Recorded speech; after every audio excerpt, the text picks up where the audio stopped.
అంబేద్కర్ గారు లేకుంటే ఇండియా ఎలా ఉండేదో తెలుసా?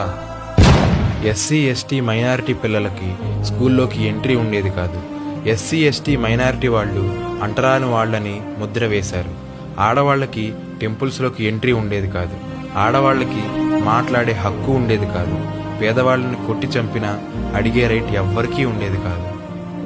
ఎంతటి చీకటి అంటరాని సమాజంలో ఏప్రిల్ 14, 1891 మధ్యప్రదేశ్లోని మాలే గ్రామంలో డాక్టర్ బిఆర్ అంబేద్కర్ జన్మించారు.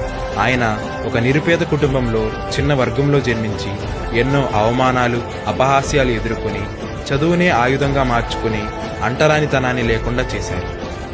అన్ని వర్గాల కోసం ఒకే గౌరవం, ఒకే హక్కులు ఉండేలా రాజ్యాంగాన్ని తయారు చేశారు.